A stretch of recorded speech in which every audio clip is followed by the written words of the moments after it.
नंतर लाठीचार्ज प्रकरणी विद्यार्थ्यांच्या आंदोलनाला मोठे यश. केंद्रीय शिक्षण मंत्री धर्मेंद्र प्रधान यांचा राजीनामा.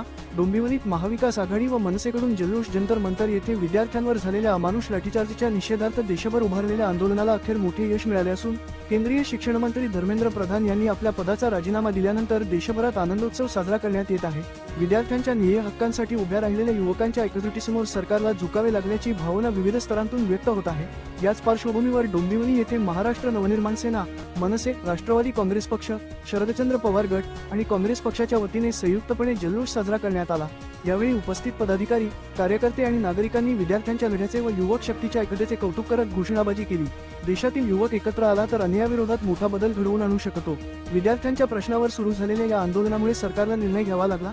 हे लोकशाहीचे मोठे यश आहे, अशी भावना यावेळी उपस्थितांनी व्यक्त केली. विद्यार्थ्यांवरील लाठीचार्जच्या निषेधार्थ सुरू झालेल्या आंदोलनाने देशभरातील युवकांना एकत्र आणले.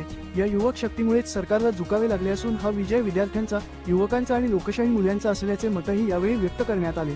धर्मेंद्र प्रधान यांच्या राजीनाम्यानंतर डोंबिवलीतील या संयुक्त जल्लोषातून विद्यार्थ्यांच्या संघर्षाला सलाम करण्यात आला.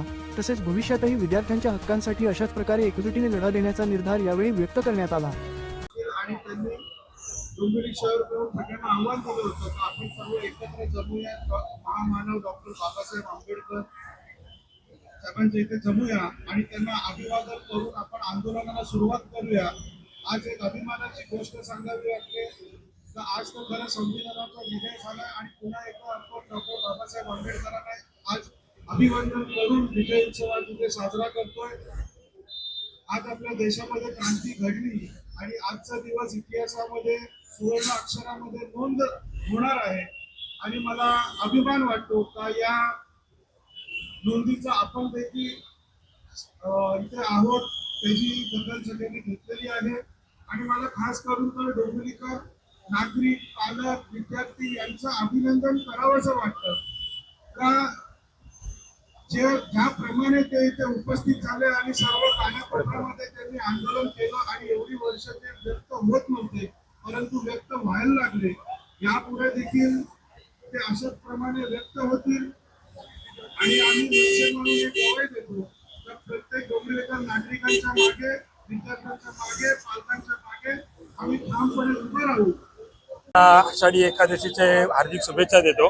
आज तुम्ही बघितलं असेल आजच्या दिवशी जो यश विद्यार्थ्यांना मिळालेला आहे त्याचं खूप श्रेय त्यांच्या पालकांचा, त्यांच्या सहकार्याचा आणि त्यांच्या एकजुटीचा जातो.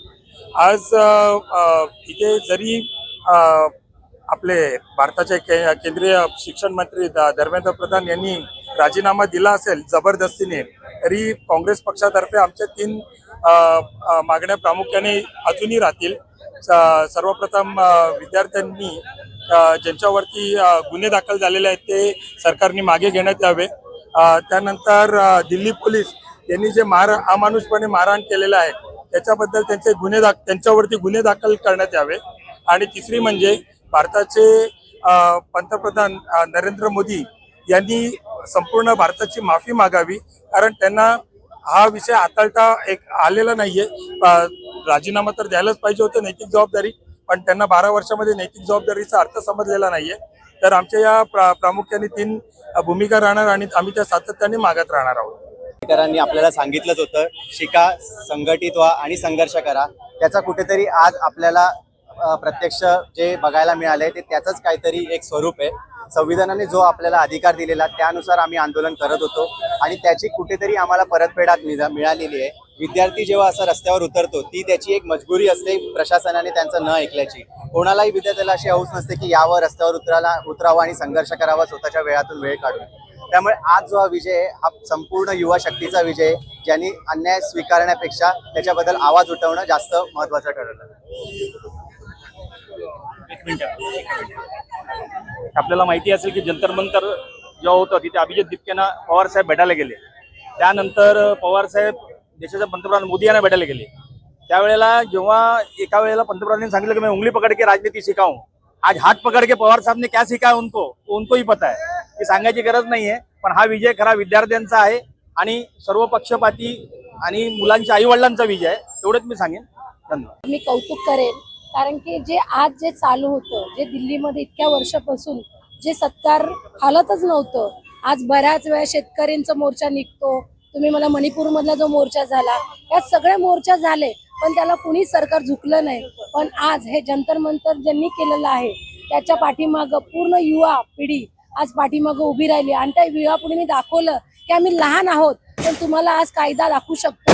आम्ही संविधान वाचवलं, संविधानाच्या विरुद्ध हे सगळं चालू होतं आणि संविधानाच्या विरोधात चाललेला हा आवाज आजची पुढची पिढी जी आमची लहान ती खरंच त्यांनी दाखवलेलं आहे की आम्ही कुणासमोर झोपू शकत नाही. आम्ही लोकशाही जिवंत ठेवू शकतो आणि या लोकशाहीसमोर ही जनता सुद्धा त्यांच्या पाठीमागे उभी राहिली आणि हे सरकार झुकतं हेच मी सांगू शकतो. हे इतिहासात लिहिलं जाईल असं आंदोलन आहे.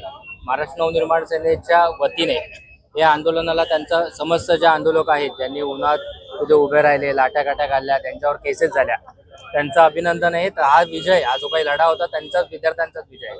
हा जो राजीनामा धर्मेंद्र प्रधानचा घेतला गेला, हा 3 टर्म नंतर ज्या एखादा पक्ष जेव्हा एखाद्या मंत्र्याचा राजीनामा घेतो, हा समस्त तरुण पिढीचा आहे. आणि मला असं वाटतं या भारतातील तरुण पिढीने या संपूर्ण भारताला नेपाळ होण्यापासून वाचवलं.